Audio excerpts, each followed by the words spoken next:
In part 2, I'm going to show you how easy it is to write and play your first robot program. I'll now take the teach pendant from the front of the control box, and using the simple touchscreen interface, I will go into the Program Robot menu and start an empty program.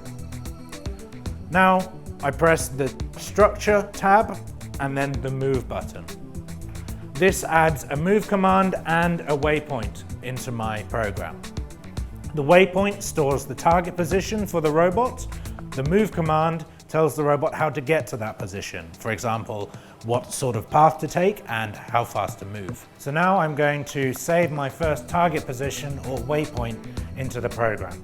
So I will go to the Command tab on the screen, select my waypoint and then press Set this waypoint. Now this first waypoint I'm going to set using free drive mode. So by pressing the black button on the back of the teach pendant, I can put the robot into free drive mode so I can move it around freely by hand.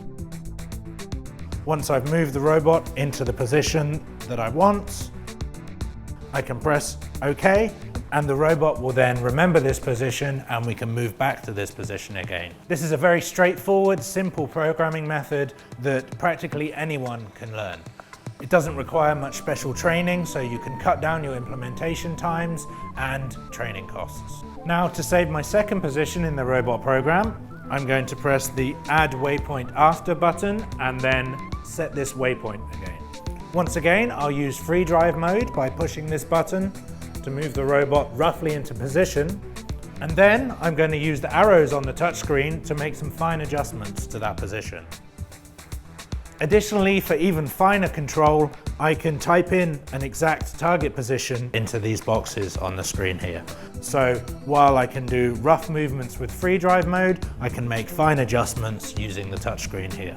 With these two waypoints saved, I now have a program that I can run. So in order to do that, I press the play button on the screen and the system prompts me to move the robot into the starting position, which I can do by holding the auto button. Once the robot has reached the starting position, I can press OK, and now when I press the play button again, the program will start to execute. Now we can see the robot cycling between the two waypoints that I have saved, and the UR safety system is constantly monitoring the robot, and if anything does block the path of the robot, then the system will detect this and stop safely without any injury to anyone around the robot. So if I now put my hand in the way to block the path of the robot, it detects this, it stops, and we see a protective stop pop up on the screen.